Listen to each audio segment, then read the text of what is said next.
A união perfeita entre poder psíquico e loucura está prestes a destruir tudo. Nos túneis da Associação de Monstros, o substrato de Orochi devora tudo ao redor para renascer, enquanto Psycho se joga naquela carne viva para amplificar seus poderes e acaba sendo corrompida pela própria criação. Diante de Tatsumaki, surge um novo terror, a fusão Psycho-Orochi, um monstro psíquico colossal, capaz até de aprisionar a Tornado do Terror dentro da própria barreira. Do outro lado, Saitama reduz toda a gosma de Orochi a pó com um único soco, salvando sem querer King e Tareu, e enquanto isso Garou empurra Superliga Luz Negra para o limite, quebrando a confiança do herói classe S e encarando de frente o medo que ele mesmo sofreu na infância. Hoje você vai ver o nascimento do mal supremo e também o começo da virada de Tatsumaki e Garou nessa guerra absurda. Salve galera, beleza? Eu sou o Ez e hoje trago pra vocês a parte 18 da história da terceira temporada de One Punch Man. Esse episódio começa no tempo que está aparecendo aí na tela do vídeo, então se você já viu os capítulos anteriores, já pula direto pro 18 e se divirta. Lembrando que os membros do canal ganham acesso antecipado aos vídeos.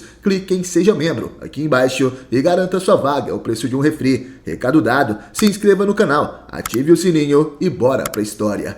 A união dos poderes psíquicos com a maldade enraizada, o mal supremo dá frutos. Vemos o substrato de Orochi espalhado por toda a associação de monstros. Ele absorvia os monstros que estavam em seu caminho para tentar se regenerar e voltar à vida completamente. O bolo de carne monstruoso ficava cada vez maior e grotesco. As serpentes gigantes que faziam parte do corpo de Orochi continuam disparando rajadas de energia contra Tatsumaki, a Tornado do Terror. Porém, a pequena mulher da classe S utiliza seus poderes psíquicos e apenas com um dedo ela é capaz de contorcer os poderes dos inimigos. E de repente ela começa a comprimir todos os locais onde as partes de Orochi estão, demonstrando assim como essa heroína é poderosa. Enquanto isso, o Psychos voava rapidamente até o substrato de Orochi. Sua criadora pretende usar o poder de sua criação e Orochi pretende absorvê-la. O que irá acontecer agora? O monstro a envolve como um casulo e Tatsumaki, observando aquilo, mais uma vez utiliza seus poderes. Apontando seu dedo para o alvo, ela dizia: "Você não vai escapar." E de repente os restos de Orochi, fundido com os monstros mais fracos, começam a atacar novamente Tatsumaki com suas rajadas de poder. A Tornado do Terror cria uma barreira esférica em sua volta e diz que aquilo é um saco. Um atrás do outro eles vêm atacando. Essa coisa é grudenta. Será que é mesmo um executivo? Não sei até onde isso vai, embora eu queira virar o esconderijo inteiro de cabeça para baixo. Vou acabar envolvendo o garoto refém, já que não sei a sua localização. A Tornado do Terror estava priorizando a segurança de Tareu, por isso não iria utilizar seus poderes máximos naquele lugar. Ela nesse momento se lembra de quando era uma prisioneira, quando Tatsumaki era ainda criança e vivia como um experimento dentro de uma cela. Voltando ao presente, ela dizia: "Será que alguém pode resgatar logo essa criança?" Quanta incompetência! Psycho se joga na gosma do rei dos monstros e diz: "Vamos lá, me dê toda a sua carne." Porém, de repente, a mulher começa a se assustar. Orochi estava tentando controlá-la. Psychos entra em pânico e dizia: "Orochi, desde quando você possui tanto poder? Não pode ser. Você esteve escondendo seu poder esse tempo todo. Mas que droga! Está começando a corromper a minha mente." E de repente escutamos as risadas do rei dos monstros. E ele dizia: "Até agora você esteve me alimentando incansavelmente, com sacrifícios para estimular o meu crescimento. Obrigado, Psychos, mas agora é sua vez." Psychos estava começando a ser absorvida por sua própria criação. Porém, de repente, ela começa a utilizar seu poder psíquico no máximo, enquanto gritava: "É melhor você obedecer. Você não é nada além de um receptáculo para amplificar os meus poderes. Eu sou sua mestra." Psychos começa a brilhar intensamente e Tatsumaki observava aquele acontecimento. De repente, finalmente acontece a fusão daqueles dois seres malignos. Vemos abaixo de Tatsumaki uma vespa monstruosa gigante. Tatsumaki sorrindo, então se pronuncia: "Você fez tudo o que podia para revelar seu verdadeiro corpo, só para facilitar a luta para mim. Quanta gentileza." Psychos dentro daquela vespa começa a rir. "Haha, eu consegui suprimir ele. O corpo de Orochi agora é meu. Com isso eu vou conseguir vencer Tatsumaki e também aquele careca que me deixou em pedaços. Ele será o próximo. Assim que me encontrar com ele, vou transformá-lo em um sacrifício para minha ressurreição."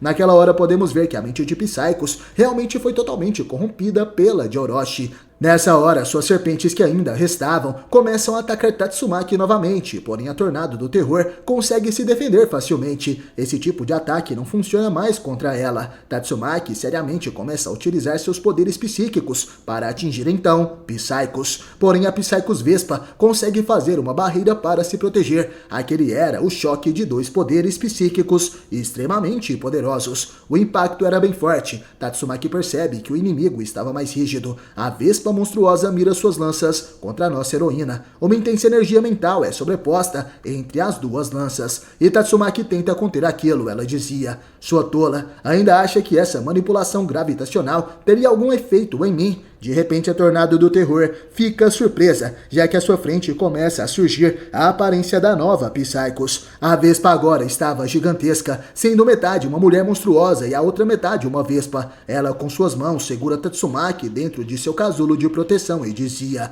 eu troquei o interior da sua barreira para o exterior. Tatsumaki então percebe que estava presa dentro de seu próprio poder. Ela entra em pânico. Eu fui corrompida, não consigo desativar. Psychos enquanto segurava a pequena número 2 da classe S dizia: vá em frente e tente desativar a barreira, senão seu fluxo ridículo de poder, unido ao que estou injetando aí dentro, continuarão aumentando a pressão interna desta esfera. Mesmo que você consiga desativar, será esmagada em um instante. Tatsumaki naquele momento começa a sofrer os danos daquela pressão mental dentro da sua própria barreira. Ela começa a sangrar pela cabeça e fica ferida. Psychos, lambendo os lábios, começa a dizer para ela não se preocupar. Seu sangue e sua carne não serão desperdiçados. A Tornado do Terror começa a gritar de dor e naquela hora somos levados até onde Saitama está. Ao lado de Flash Chamativo e Manako, eles correm da gosma de Orochi pelo túnel da mina. Saitama carregava Manako e Flash cortava aquela coisa que os perseguia. Mas de repente o monstrinho é capturado. Flash o salva rapidamente e percebe que aquela coisa também estaria atacando os monstros. Então esses pedaços de carne não são aliados da associação de monstros. Saitama é pego pela cabeça, porém como sua careca é muito lisa, o substrato de Orochi apenas desliza e não consegue capturá-lo. E Saitama irritado se vira e dá um soco. Não toque na minha cabeça. Essas são as suas palavras. Aquele soco de Saitama foi tão poderoso que destruiu todo o substrato de Orochi, que preenche os túneis da mina. Até mesmo King, que estava no elevador junto de Tareu, sente um terremoto, e quando os dois estavam prestes a ser atacados e absorvidos por Orochi, algo acontece. Devido ao tremor, uma rocha acaba caindo no contrapeso do elevador, fazendo assim com que King e Tareu subissem bem mais rápido para cima, e acabam sendo salvos da gosma de Orochi. Enquanto isso, a batalha de Psychos e Tatsumaki continua. A Tornado do Terror, não conseguindo desfazer sua própria barreira que foi corrompida, e estava praticamente derrotada. Porém, a Psychos Orochi percebe que um grande número de células morreu em um instante, e se pergunta o que aconteceu. De repente, King entra em contato pelo comunicador. Alô, aqui é o King. A criança está sob minha proteção e estamos indo para a superfície. Tatsumaki nesse momento dá um sorriso e praticamente recupera seu desejo de lutar, como esperado de King. Agora eu não preciso mais me conter. A Tornado do Terror está de volta à batalha, agora com sua força total. E nesse momento somos levados até a batalha entre Garou, o caçador de heróis, e Superliga Luz Negra, um dos heróis da classe S. Esse era o mais rápido e aterrorizante combate. Garou atacava em uma velocidade extremamente insana. Superliga continuava na defensiva, porém em pensamentos ele dizia: não é só a velocidade, a força dele também aumentou e muito.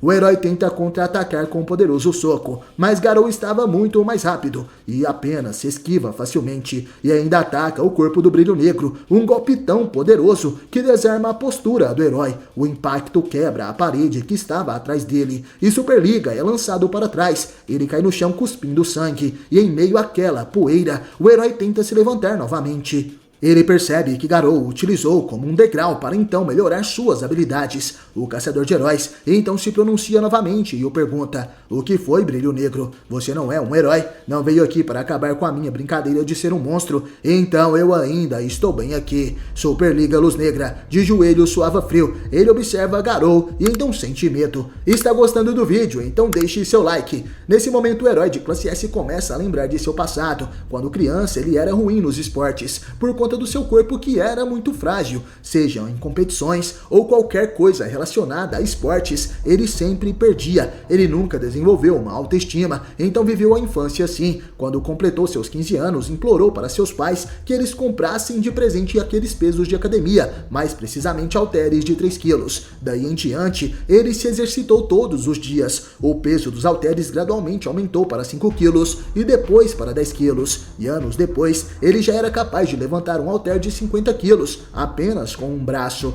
E conforme os dias passaram, foram 200 quilos, 500 quilos e 1 tonelada e até mesmo 2. Então, mais alguns anos depois, a força que ele conseguiu através daquele corpo chegou ao ponto que números não poderiam mais descrever. Através de batalhas solitárias e suas vitórias perfeitas, ele estabeleceu com sucesso um nível de autoestima imenso. Dizem que não há músculos como os dele. Depois de dominar completamente em vários esportes e competições, ele voltou sua atenção à Associação de Heróis, tornando-se ativo no cenário dos heróis e nunca parou mais de treinar. O interessante é que nessa época, o Superliga ainda tinha cabelos, e com o tempo ele continuou vencendo e eventualmente foi promovido para a classe S e nunca parou de procurar por um oponente que pudesse fazê-lo usar 100% de sua força, tornando-se assim o herói que conhecemos. Mas será que ele realmente estaria procurando por uma boa luta? Parece que não. Voltando ao presente, Garou continua avançando ferozmente contra o herói, e Brilho Negro continuava apenas na defensiva, e a velocidade de Garou estava cada vez mais insana. E de repente, o Classe S começa a ser atingido pelos golpes de Garou. Ele tenta contra-atacar, mas não surte efeito, e Garou aproveitava todas as brechas de Brilho Negro, que sempre retornava para a defensiva, e estava ficando cada vez mais com medo de perder. Em pensamentos ele dizia: aquele cara chamado Garou era forte. Na verdade, ele era muito forte. Eu tenho procurado por um oponente que me faça usar 100% da minha força. Sempre foi isso. Mas por quê? Porque eu estou com essa sensação. Na verdade, Brilho Negro não estava procurando por uma luta, mas sim por uma vitória gratificante. Ele nunca teve a intenção de enfrentar em uma batalha que não pudesse controlar o resultado final. Garou continuava atacando e Brilho Negro continuava se protegendo, porém já não tinha mais reação e apenas um olhar assustado. No instante em que o pensamento de talvez eu não sair ileso dessa luta passou pela sua mente, o medo que ele havia esquecido há tempos começou a crescer dentro de si, e então tornou-se gigantesco. Brilho Negro sangrava pelo nariz e via Garou como uma sombra gigante, intransponível à sua frente, algo maligno e também invencível. O herói, tentando controlar o seu medo, solta um grito de fúria e tenta acertar Garou mais uma vez com seu soco, porém como previsto foi inútil. O caçador de heróis então derruba o Classe S no chão, pisando em seu pescoço. Ele então diz que irá arrancar as 2 orelhas de Brilho Negro. O rosto do herói era de puro medo e desespero. Nesse momento, Garou se lembra do semblante que ele mesmo fazia quando sofria bullying na sua infância e os outros garotos torciam suas orelhas. E também se lembra do garotinho Tareu, que sofreu a mesma coisa. Isso foi o suficiente para ele parar o seu ataque. Porém, podemos observar que os olhos de Garou já estão completamente monstrificados e Brilho Negro consegue se levantar. Porém, sua pose de batalha estava sem nenhuma confiança. Ele já estava mentalmente derrotado e Garou, observando aquilo, se perguntava em pensamentos: qual é a dessa aparência frágil? Parecia até que eu estava fazendo bullying com ele. O mal que vou me tornar é ainda mais pior. Nesse momento, algo acontece com o discípulo de Silverfang. Garou entra em colapso e cai no chão. As veias de seu corpo começam a saltar e Brilho Negro tenta se aproximar para ajudá-lo. Porém, de repente, o herói é envolto em uma esfera de proteção. Essa era uma barreira criada por Tatsumaki, a Tornado do Terror. O lugar onde estavam começa a desmoronar e, vendo aquilo, o herói Brilho Negro começa a gritar: ei, Garou, não é seguro aqui. O teto está desmoronando. Você será esmagado se ficar aqui. Fuja! Mesmo tendo sido superado por seu adversário, Brilho Negro ainda era um bom herói e se preocupou com Garou, porém não poderia fazer nada estando preso na esfera de Tatsumaki e começa a levá-lo para a superfície. Garou continuava no chão agonizando e Brilho Negro o perde de vista nos escombros. Ele, dentro daquela esfera, em meio à escuridão, começa a tremer e se perguntava por que ele gritou de medo e então se senta em posição fetal. Nesse momento, próximo dali, Fubuki, Bang e Bombi também estavam cobertos juntos pelo poder de Tatsumaki. A nevasca das trevas segura nas mãos dos dois velhinhos e diz: não saiam de perto de mim, deve ficar tudo bem, contando que vocês estejam do meu lado. Minha irmã nunca me machucaria enquanto utiliza seus poderes. E de repente uma enorme fenda se abre abaixo daqueles três. Bang diz que se não fosse essa barreira seria o fim para nós. E Bombi fala para Fubuki agradecer a irmã dela por ele. Porém a nevasca das trevas gritando diz que sua irmã é na verdade uma idiota. Vemos também a batalha entre o Imperador Criança e a Água Natural Maligna. O garoto estava completamente derrotado, sendo afogado pelo monstro executivo da Associação de Monstros. Ele estava prestes a perder a sua consciência, e isso não era nada bom. Porém, de repente, o poder de Tatsumaki também o salva. E o Imperador Criança fica surpreso com aquela barreira que resgata tanto ele quanto os heróis da classe A, Bushido, Okamaitachi e Aiyan, que são discípulos de Samurai Atômico. Até mesmo o Deus Porco, que foi derrotado e tinha sido comido pelo Executivo Gums, é salvo pela Tornado do Terror, sendo retirado da barriga monstruosa de seu adversário. Puri Prisoner também estava sendo resgatado e dizia em pensamentos: achei que minha bunda estivesse brigando de repente.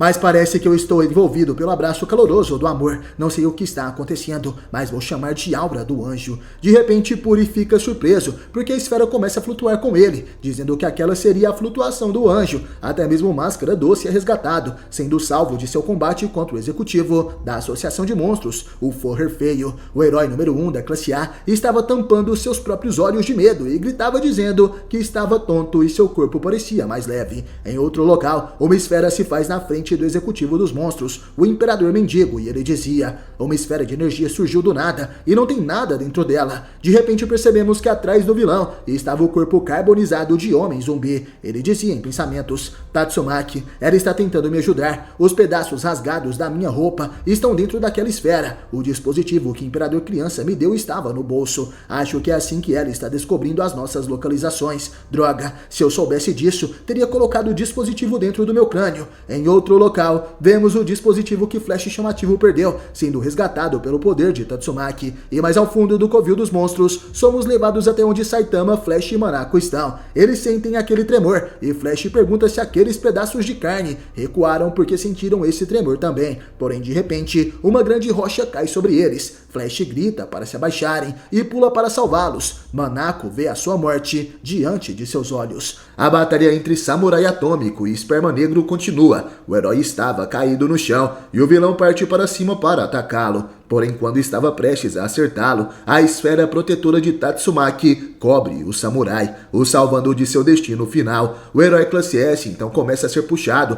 para a superfície e ele dizia: perdão, mas parece que houve uma intromissão. E Black Sperm então começa a gritar: seu merda, não fuja de mim, atômico de pancada. As paredes então começam a se fechar e apertam o monstro. Samurai Atômico aproveita a oportunidade para cortar o inimigo em pedaços, mesmo sabendo que aquilo não seria o suficiente. O herói classe S diz adeus para o monstro executivo. Nesse momento somos levados até a batalha entre Tatsumaki e Psycho Zoroshi. A vilã dizia: esse poder então você está se segurando. A Tornado do Terror então ergue suas mãos, elevando ao máximo seu poder psíquico, e de repente toda a superfície da cidade Z começa a estremecer, e então abrem-se fendas que cortam toda a cidade, rachaduras gigantescas e profundas na terra, e do ponto central dessas rachaduras se ergue algo. Uma gigantesca estrutura aparece. Os membros da Associação de Heróis ficam surpresos com aquilo. Quem fez aquela estrutura gigantesca emergir foi a heroína número 2 da classe S, Tatsumaki, a Tornado do Terror.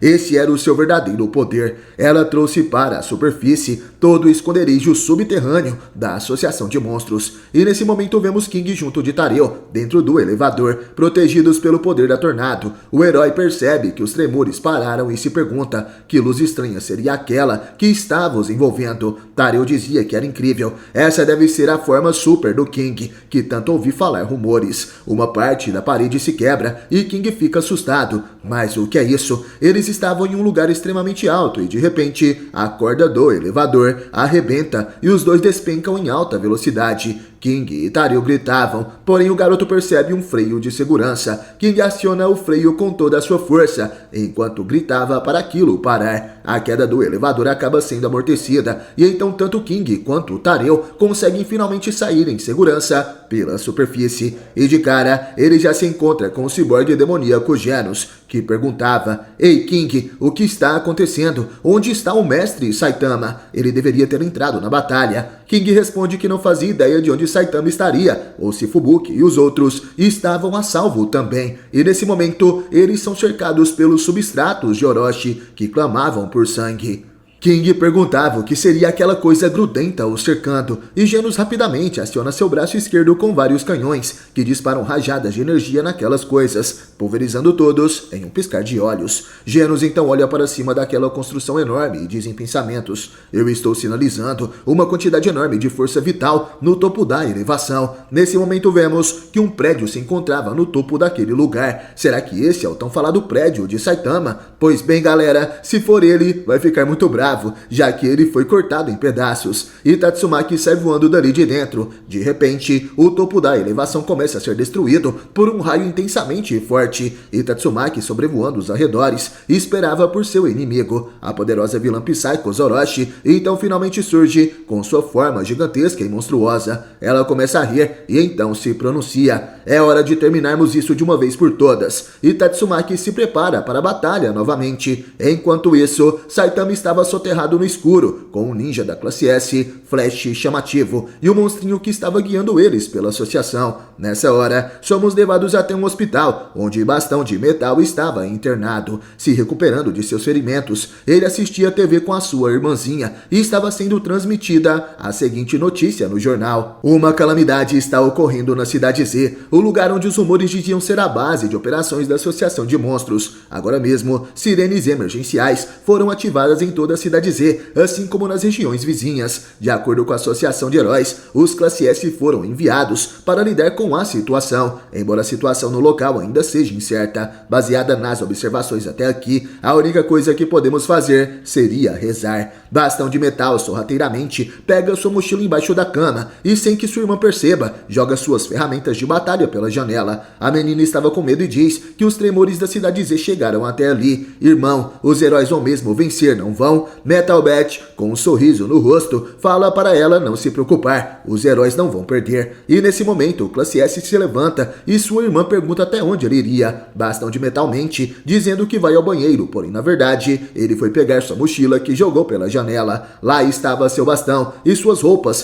para ele ir até o campo de batalha. Após se vestir, o herói se despede de sua irmã em pensamentos: beleza, eu vou logo, Zenko. Desculpe por ter que te deixar preocupada, os heróis não vão perder. Bastão de Metal sobe em um poste e avista ao fundo a estrutura erguida na Cidade Z, e em cima dela a Psycho Orochi. O herói dizia: então é ali, hein? Todos os meus inimigos mais recentes poderiam ser localizados de longe. Que conveniente. Seria bem melhor se eu tivesse arrancado alguma informação daquele maldito Garou quando nós nos enfrentamos. Provavelmente vou topar com outro Classe S se for por ali. Beleza, então vamos nessa. O herói então sai correndo rumo ao seu destino. E nessa hora, vemos uma enfermeira indo checar a pressão de Satoru, o herói conhecido como Cavaleiro Sem Licença. Porém não havia ninguém em seu quarto e ele tinha deixado apenas um bilhete que dizia: para os funcionários do hospital, obrigado por cuidarem de mim. Vocês provavelmente vão precisar de muitos leitos. Então, por favor, usem esse para outros sobreviventes do desastre. Assinado Cavaleiro Sem Licença.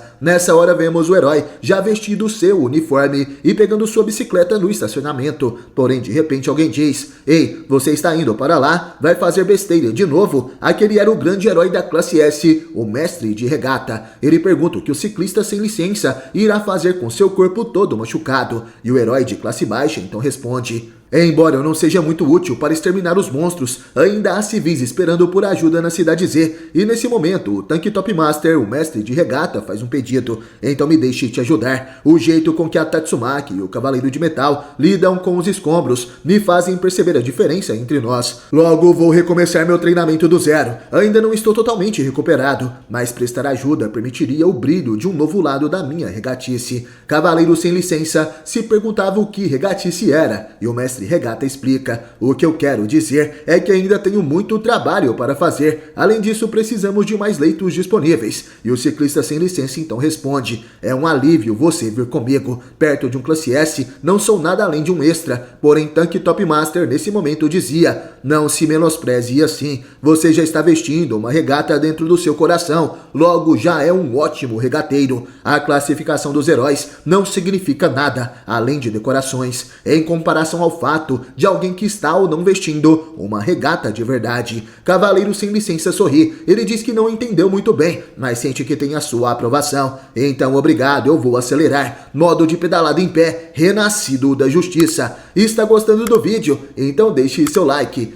Isso foi o que o mestre de regata nos mostrou com sua investida. Vejam esse buraco na parede, fornece uma ventilação excelente. Não conseguem sentir a conexão com suas regatas. Aqueles eram os discípulos do herói classe S, o mestre regata, e são vários heróis que usam regatas também, e foram derrotados por Garou. Eles estavam se recuperando no hospital, porém por fazerem barulho, uma enfermeira chama a atenção deles, e nesse momento a garota de regata aparece. Ela leva os regateiros até a recepção, e fala que o mestre regata foi junto do cavaleiro sem licença para a batalha. O herói sem licença havia deixado um bilhete em seu leito, e o mestre deve ter tido pensamentos parecidos, e por isso foi junto dele, já que os leitos deles eram próximos. Os heróis de regata se perguntam por que seu mestre não os chamou também, e a garota de regata responde que talvez ele não esperasse muito deles. Os outros heróis concordam, afinal, eles levaram uma baita surra para o caçador de heróis. Porém, nessa hora, o doutor de regata chama a atenção de todos. Sabem por que o mestre tem vestido esse tipo de regata ultimamente? É porque as costas ficam visíveis. Resumindo, isso é uma dica. Ele está dizendo: sigam-me e aprendam. Todos os heróis de regata ficam surpresos com aquela revelação. E então realmente era isso. Ele não nos disse com palavras, mas sim com a roupa. Ainda temos que amadurecer muito o mestre. O mestre deve ter ido em direção dos monstros. Então também devemos ir. Mestre, por favor, nos deixe ir com você. Nesse momento, todos os heróis regateiros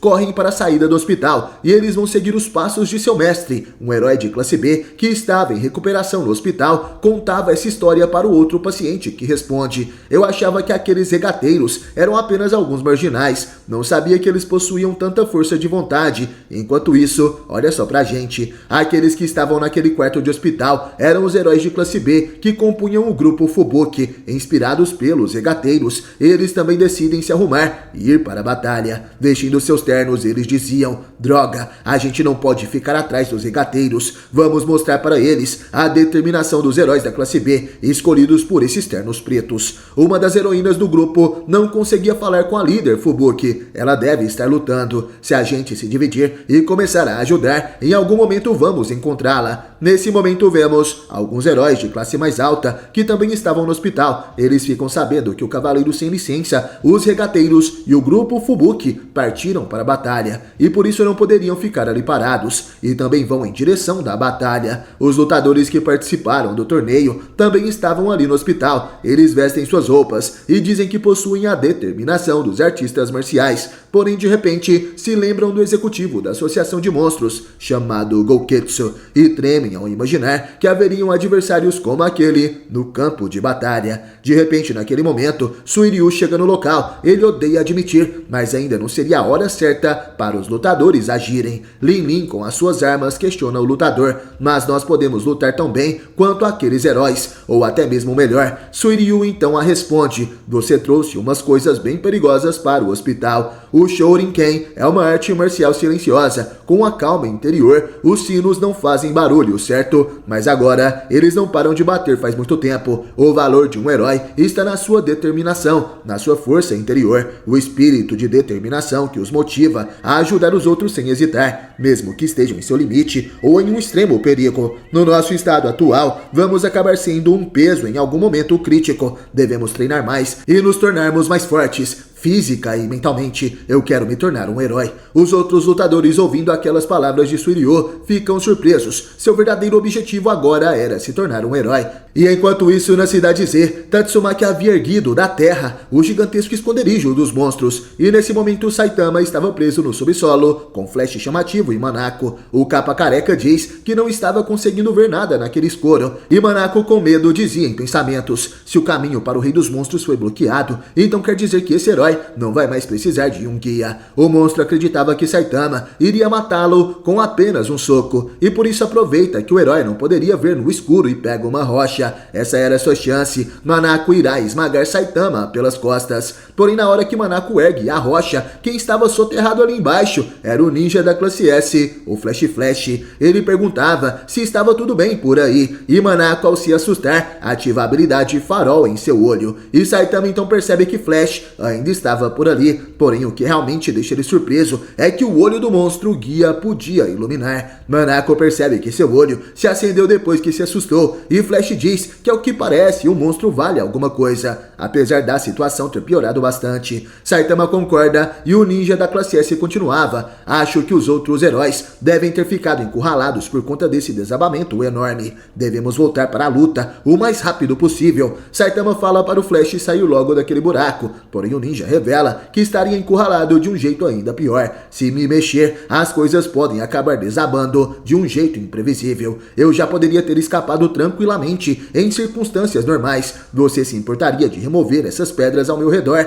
Saitama pergunta se ele estaria falando sério mesmo. Mas então beleza, eu vou tirá-las. Pode iluminar ali. Manako ilumina diretamente os dois heróis, mas era muita luz e estava muito claro. Sendo assim, o monstro mira seu olho para a careca de Saitama, formando assim uma luz indireta. O capa careca fala que aquela luzinha era até mesmo relaxante, porém, ao perceber que sua careca estava sendo usada, ele fica bravo com o monstro guia. Saitama então começa a retirar as pedras de cima de Flash, porém de repente uma rocha cai em sua cabeça. Isso não era nada para o herói, porém toda pedra que ele puxava, outra pedra caía sobre sua cabeça. Isso começou a ficar meio chato. Ele pergunta se Manako queria tentar uma vez, e quando Manako retira uma pedra, outra pedra cai, mas na cabeça de Saitama novamente. O monstrinho dizia que talvez eles deveriam retirar as pedras juntos, e Saitama fala que o monstro tem razão. Nada mal, zóio. Flash diz que é verdade, o olho do monstro é bem útil, porém nesse momento o monstrinho se irrita. Olho isso, olho aquilo, eu tenho nome e é Manako, porém galera, Manako significa olho, e por isso Flash fala que não mudou muita coisa. Saitama fala que o nome Manako parece ser um nome de mulher, e nesse momento o monstrinho, ou melhor, a monstrinha, revela que era mesmo uma mulher. Saitama fica extremamente surpreso, então Manako não é ele, mas sim era ela. E a monstrinha pergunta qual seria o nome de herói do Saitama. Ele, suando frio e gaguejando, responde que era Careca de Capa. E Flash chamativo então falava: